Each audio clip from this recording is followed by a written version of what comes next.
자, 계속하겠습니다. DL의 기본 요건 그 세 가지 중에서 이 보존성 요거 가지고 내가 좀 다시 살펴보니까 아무래도 조금 설명을 하긴 해야 되겠네요. 뒤에 가서 조금씩 그런 거를 생략하더라도 이 정보자원의 영구적 보존과 접근이란 요게 이제 세 번째 DL의 기본 요건이죠. 통합성, 개방성 이후에 세 번째 건데 여기에 내가 여러분들한테 한번 딱 질문을 던져볼게요. 이 우리가 아날로그형의 자료가 보존이 용이할까요? 디지털 형태의 자료가 보존이 용이할까요? 뭐 답은 여기 나와 있습니다. 수업 시간 같으면 막 이런 걸 딱 빼놔 놓고 묻겠는데 뭐 자료에 어차피 나와 있으니까 얘기인데 디지털 자료가 보존이 어렵습니다.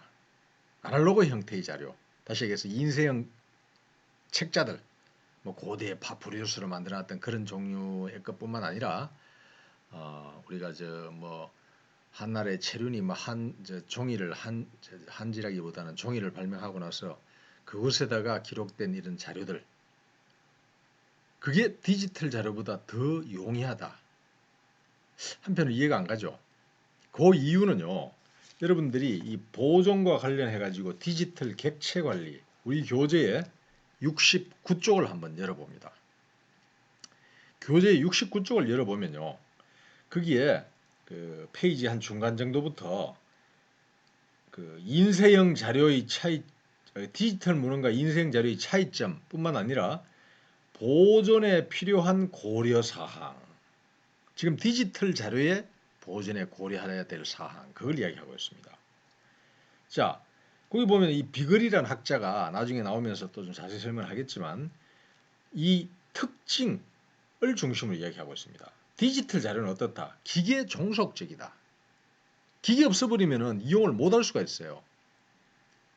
우리가 무수한 0과 1의 조합으로 만들어진 게 디지털 자료인데 그게 기계에 종속되어 있기 때문에 뭐 내가 현재는 노트북 앞에 있습니다만 뭐 PC 혹은 그 보조 기억 매체로서의 SD 카드나 USB 그런 거 없이 못 쓴다는 이야기죠. 지가 아무리 시력이 좋아도 거기에 또 프로그래머를 해도 그 하나하나 들여다봐 가지고 0과 1의 무수한 조합을 뭐 현미경이 아니라 전자현미경으로 들어봐도 그 내용을 알 수는 없습니다. 어쨌든 기계 종속적입니다. PC 있어야 되고 노트북 있어야 되고 화면 깨끗해야 되고 막 그걸 이용할 수 있는 능력이 있어야 됩니다. 또 매체가 손상되기 쉽다. 우리가 이 디지털 자료로 이 동영상 자료 찍으면서 굉장히 또 걱정이 돼요. 한 번씩 이용하다가 이게 자료가 날아가 버리면은 아이고 오늘 또 한 3시간, 4시간 뭐 준비하는 시간이나 이런 거에 다 합치면 한 5시간 되는데 그게 다 날아가 버리면 어떡하지? 계속 걱정이 돼요. 왜냐? 뭐 강한 자성이 있는 물체가 가까이 온다든가 내가 아니면 또 실수로 그 매체를 손상시켜 버린다든가 이럴까 봐 걱정이 됩니다.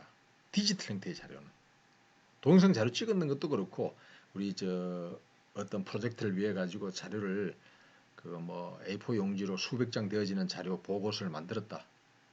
그 백업을 수시로 받아두지만 만약에 그런 걸 소홀히 했다가 날아가 버리면은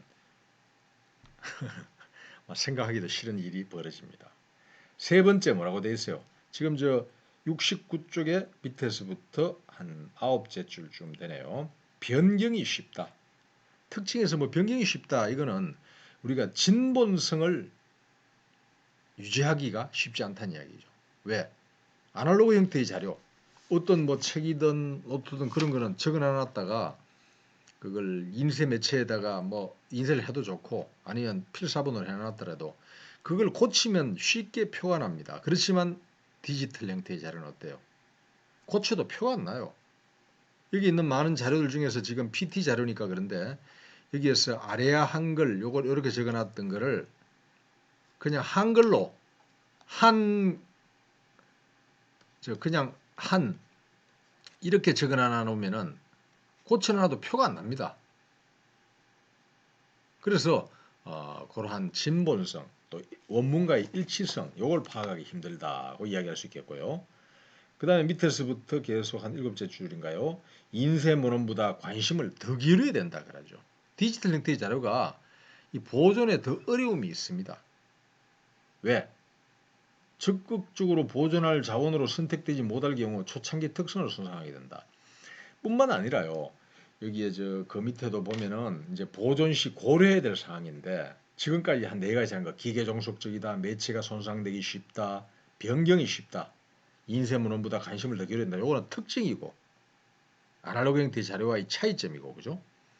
그 다음부터 나오는 거는 대체로 보면 보존할 때 고려 사항입니다. 지속적인 투자, 기술적 해결책 이런 게 필요하고 밑에서 네 번째 줄 디지털 보존은 새로운 워크플로우 기술 전문가들의 협력 체계로서 필요로 한다. 협력 체계 같은 게 필요하다. 그런 이야기죠. 그 다음에 밑에서 두 번째 줄 생명 주기 상에는 여러 형태의 여러 유형의 이해 당사자들이 있다. 한두 사람이 다 하는 거 아니라는 이야기죠. 70쪽에 가서 기록 및 보존 기능을 개선하기 위한 새로운 시스템과 소프트웨어의 산학 협력이 꼭 필요하고 70쪽에 넘어갔습니다. 세 번째 줄에 디지털 정보의 생산과 활용이 비약적으로 증가할 거다. 이런 거는 특징경 보존할 때의 고려 사항들입니다. 자, 어쨌든 아날로그 형태의 자료보다 이렇게 더 어렵고 여차하면 날아가 버리고 골치 아프고 하지만은 막 그런 거를 다 상쇄시키고도 남는 장점이 있죠. 뭡니까? 누나는 뭐 부피가 얼마 안 커요. 그리고 기계적으로만 관리만 잘하면은 그 자료가 뭐 백업 받아놓기도 참 좋아요. 인쇄본문은 아무리 귀중 자료더라도 그거를 뭐 복사해가지고 그걸 별도로 해둔다. 원본과는 차이가 납니다. 뭐 3D 프린트 뭐 그런 걸 만들어가지고 해도 앞으로 저 뭐 아주 귀중한 귀종본의 뭐 조선왕조실록 그런 거를 3D 프린트로 만든다. 몰라요. 금세기 내에는 그와 같은 똑같은 지질의 어떤 인쇄본 형태의 걸 그렇게 만드는 거는 쉽지 않을 겁니다. 그러니까 인쇄본 형태의 자료보다는 막 어떻게든 찍어가지고 그 내용을 디지털 형태로 보존하면은 부피도 크고 어쨌든 백업 받아두기도 좋고 더 안전하다는 이야기죠. 그런 게 보존에 어려움이 있는 이 디지털 자료와 여러 가지가 있지만 어려운지는 알겠죠. 여기다 적어놨는 것도 그런 내용들입니다. 왜 어려우냐? 이거 지금 현재는 도스 버전의 1.0의 아래 한글이 없죠. 우리가 안 씁니다. 어쨌거나 1989년 4월 달에 출시됐더라고요. 그리고 이런 거가 이제 한글 2017 쓰다가 이 자료를 읽어드리려고 하면 애로사항이었습니다. 뭐 텍스트 형태의 자료 안 괜찮겠습니까? 말해서도 도표라든가 이미지 자료가 있었다 그러면은 그런 거는 불러드리는데 애로사항이 많아요. 에크로엘 리더도 마찬가지고 초창기에 나오고 나서 버전업이 얼마나 많이 됐겠습니까? 대체로 최신 버전이나 이러한 거는 한 두세 버전 위에 거는 그러니까 이전 버전의 거는 이후 버전으로 다 읽어드릴 수 있어요.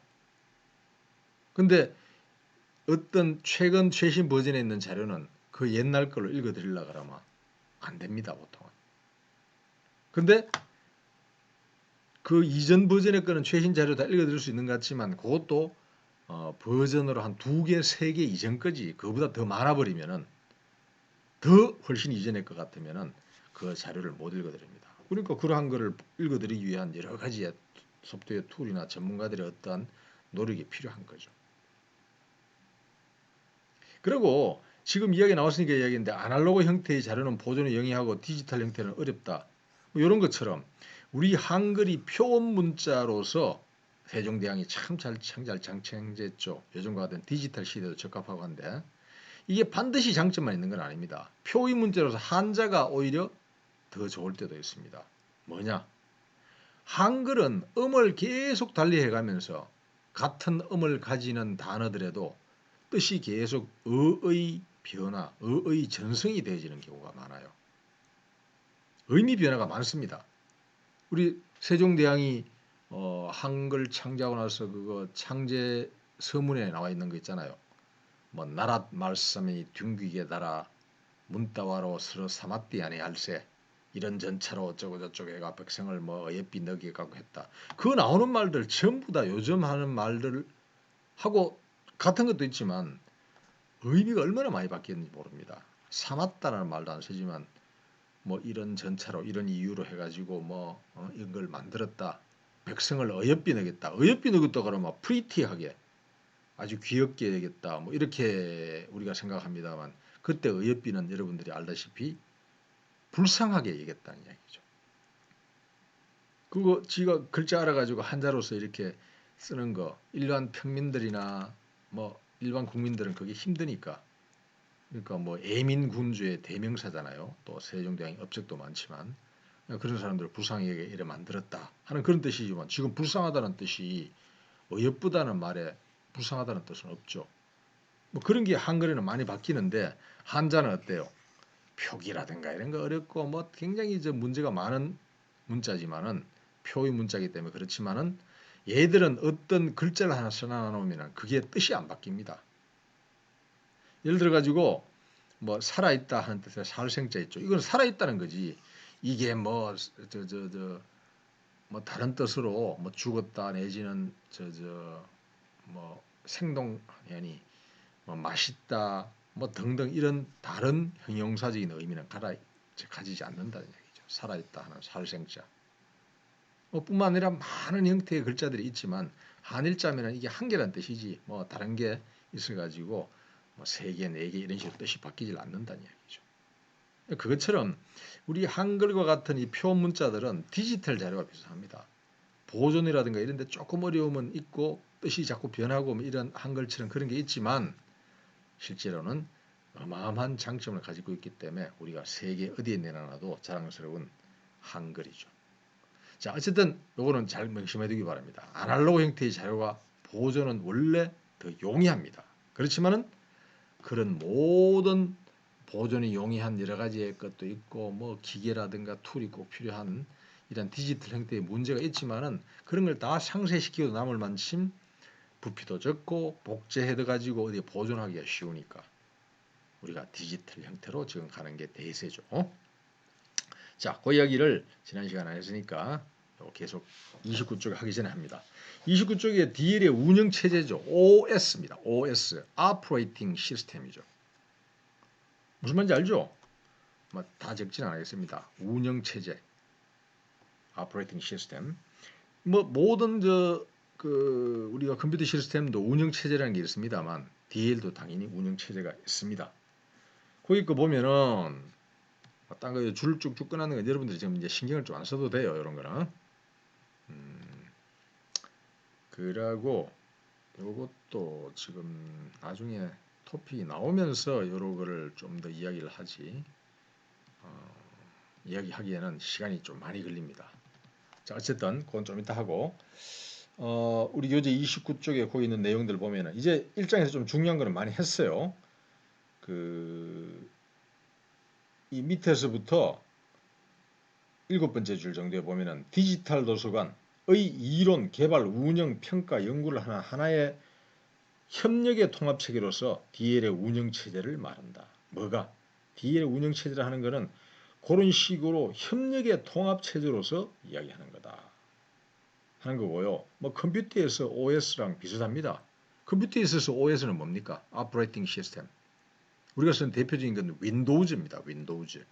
그죠? OS의 대표적인 건 뭡니까? 이거 우리가 쓰는 거는 PC 시장에서는 윈도우즈죠.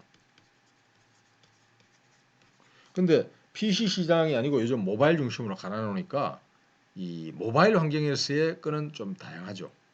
애플사의 iOS 저것만 쓰는 겁니다. 구글에서는 리눅스 기반의 오픈 소스로서 개발한 안드로이드 운영체제 연합군들이 만들었습니다. 구글 혼자서 한 거 아니죠. 그리고 이 리눅스처럼 오픈되어져 있는 개방성이 강합니다. DL 아까 전에 세 가지의 기본 요건 중에서 두 번째 거 있죠. 개방성. 그 개방성을 이야기하는 겁니다. 그리고 이 모바일 환경에서 MS사가 좀 제일 뒤처져 있습니다만 걔들이 윈도우즈 8 이후에 뭐 그런 걸 조금 버전업을 시켜가는데 이 iOS나 안드로이드 OS만큼은 안 되고 있죠. 또 뭐 MS사가 아니라 얘들이 이제 3파전인데 세계 모바일 시장에서는 삼성전자에서 바다 OS 또 우리나라 정부 주도로 만든 대한민국의 하모니카라는 게 이런 게 있었어요. 하모니카 OS라는 거.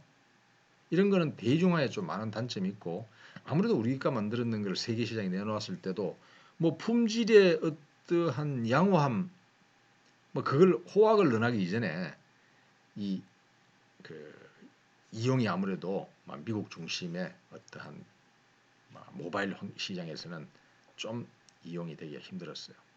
북한도 OS 있습니다. 붉은별 OS. 당연히 북한 냄새가 물씬 나죠. 붉은별 OS라고 있거든요. 자, 이런 게 모바일 시장의 OS 3파전이다 하는 걸 참고로 이야기하고요. 이런 OS처럼 또 윈도우즈처럼 우리가 이 DL에도 운영 체제에 있어서 운영 체제가 이제 그렇게 있는데 우리 교재 거 계속 보면은 30쪽에 넘어가 가지고 그림 1-1 DL의 6가지 개념해가 나오죠. 그 그림은 아주 중요한 건 아닙니다. 30쪽에 있는 거. 그 왼쪽 위에 보면은 컨텐츠가 나오죠. CONTENT 다음에 S 복수 형태로 해주는 게 나아요.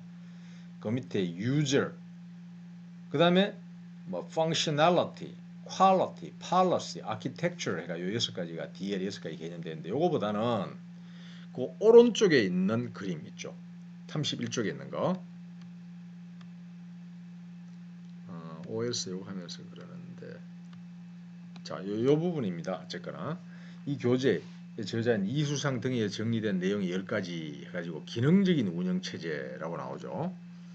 그게 지금 5개가 요 그림 1-2의 안에 있는 겁니다.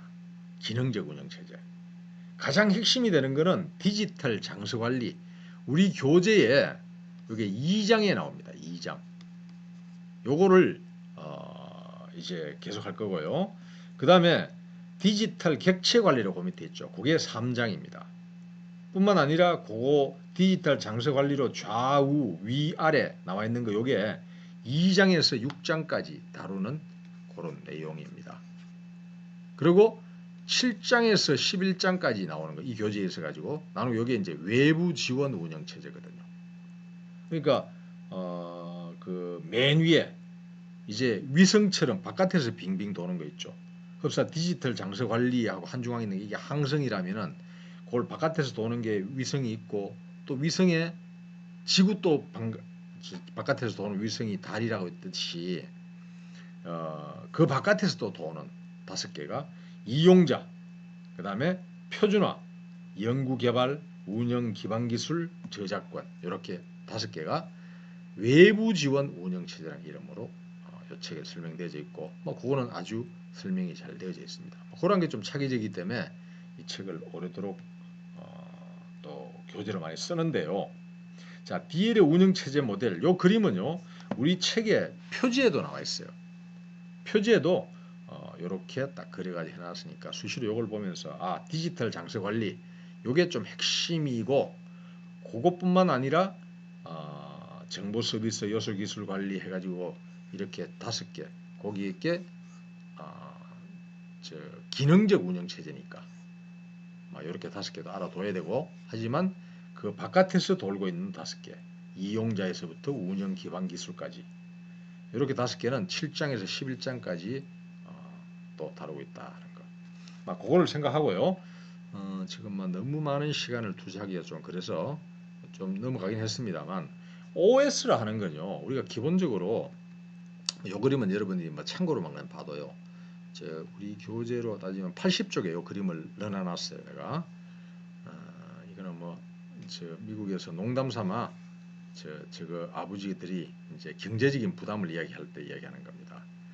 아들내미는 폰 샀다고 아이폰 샀다고 좋다 그러고 딸내미는 아이팟 음악을 듣든 어째 하든 그걸 위해 샀다 그러고 더 작은 딸내미처럼 보이네요. 아무래도 머리도 기니까 얘는 아이패드 샀다고 좋다고 아이폰 아이팟 아이패드 그러는데 제가 아버지는 가장으로서 아이페이드 나는 돈이나 냈다 하고 좀 심룩한 약간은 열받은 그런 표정으로 앉아 있는 겁니다. 아주 초창기 오래됐던 거지만 어쨌든 아이페이드 이런 식의 거 아주 재밌는 그림이어가지고 여기다 담아놨고요. 그 다음 페이지입니다. 81쪽에 사실은 여기다 적어놨죠. 아이폰 샀다, 아이팟 샀다, 패드 샀다. 아이씨 나는 돈이나 냈다 하고 이야기하는 겁니다. 그 33쪽에 OS라고 할 때 OS는 물론 Operating System의 약자죠. 그게 시스템은 나중에 여기 11장에서 자세히 다루게 됩니다. 그 운영 기반 기술이라고 했어요. 그때 이야기하겠지만 이 시스템은요. 원래 정의가 이겁니다. 특정한 목적을 달성하기 위해 설계된 요소 또는 하부 시스템들의 통합된 집합체다. 특정한 목적이 뭘까? 계명대학교도 하나의 시스템입니다. 그럼 계명대학교라는 이 시스템은 학생들을 잘 가르쳐서 사회의 훌륭한 구성원으로 만든다. 뭐 그런 게 목표가 있을 겁니다. 그죠? 특정한 목적을 달성하기 위해서. 그 안에 하부 시스템으로서 뭐 사회과학대학도 있지만 뭐 인문대학, 뭐 자연과학대학, 공과대학 등등 해가지고 많이 있고 또 부속기관으로서 사서교육원이라는 게 있어가지고 그러한 시스템에서 시스템의 목적을 달성하기 위해서 하부 시스템을 또 구축하고 그 시스템의 하부 시스템에 또 다른 하부 시스템이 있겠죠. 그 안에 세부적으로 내려가는 거.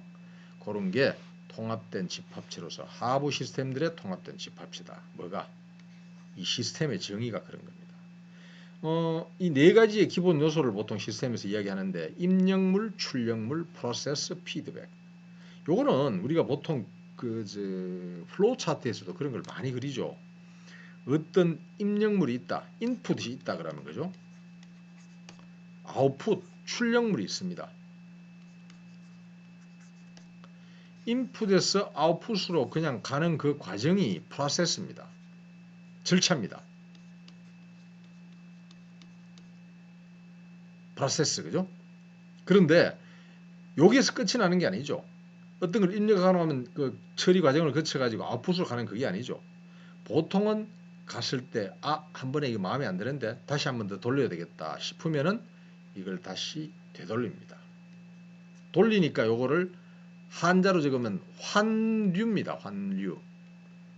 한자 좀 복잡하고 하니까 여기에서는 적지는 않겠지만 이 환자라는 건 바꿀 환자입니다.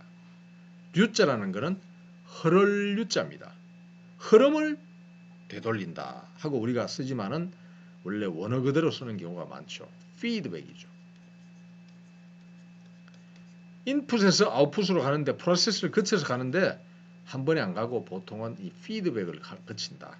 피드백을 한 번을 할 수도 있고 수십 번을 할 수도 있고 또 어떤 경우에는 그게 생략될 수도 있습니다. 한 번에 처리가 잘 됐으면 굳이 피드백 없이도 끝날 수가 있어요. 자, 그런 식의 거를 이야기하는 거고요. 요게입니다. 입력물, 출력물, 프로세스, 피드백. 시스템의 네 가지 기본 요소를 이렇게 봅니다. 자, 이런 시스템은 우리 사회에 곳곳에 많이 있어요. 아까 전에 대학도 이야기했지만은 계명대학교는 대학도 하나의 시스템이지만은 도서관, 박물관, 또 어떤 기업체, 거대 삼성과 같은 기업체도 있고 아니면 중소업체, 뭐 직원들 한 서너 명 데리고 있는 중소기업도 있을 겁니다.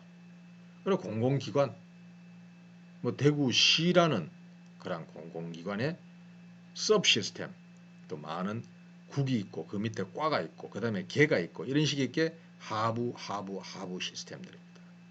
학교, 뭐 초중고등학교도 다 그와 같은 하부 시스템들이 있죠. 하나의 시스템이라고 볼 수 있습니다. 어쨌든 전부 특정한 목적을 달성하기 위해 설계된 요소라고 볼 수 있는 게 이 시스템인데 이 시스템을 작동시키기 위해서 만들어 놓은 게 오퍼레이팅 시스템이다. 지금 하고 있는 그 DL의 운영 체제 이것도 OS의 하나다 그 얘기죠. 자, 이런 식으로 되어져 있고요. 그다음에 도서관의 뭐 통합 시스템 요건 참고로 넣어놨는데 도서관을 하나의 대표적인 시스템으로 봤을 때 이 앞에 페이지에 있는 거 요 도자가 이 도서관이라는 거 알죠? 이제 라이브러리라는 뜻으로 이 그림 도자 도서관 할 때 그 도자의 약자입니다 이게. 그러면은 이 수업에서는 도서관이라고 이야기했죠. 자, 도서관의 통합 모형 시스템의 하부 시스템을 보면은 가장 대표적인 것은 이렇게 6개입니다. 수서, 목록, 대출, 시스템, 경영, 기획, 연속 간행물 이렇게. 그러니까 수서라는 거는 뭐 책을 사들이든가 책뿐만 아니라 여러 가지 자료를 모으는 거죠. acquisition이라고 부르는데 이러한 수서 시스템 내에서도 또 다른 하부 시스템이 있습니다. 수서 시스템은 sub 시스템이라고 부르죠. 하부 시스템. 거기에 또 다른 하부 시스템을 sub 시스템이라고 부를 수 있습니다. 뭐 sub 우리 한글로는 섭섭하다는 뜻이지만은 그런 의미가 아니고 하부의 또 하부는 시스템.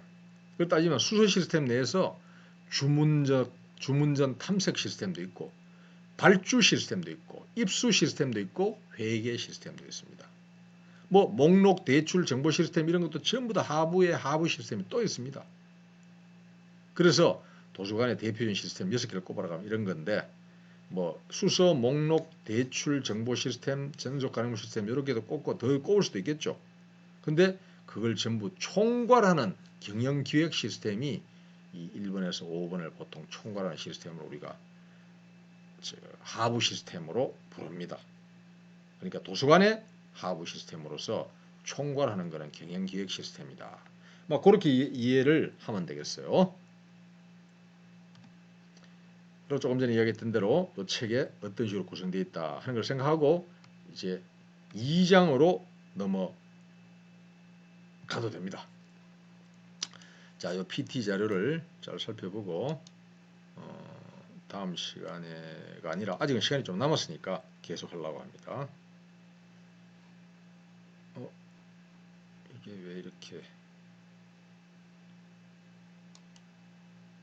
아까 띄워놨는 게 지금 이렇게 됐네요.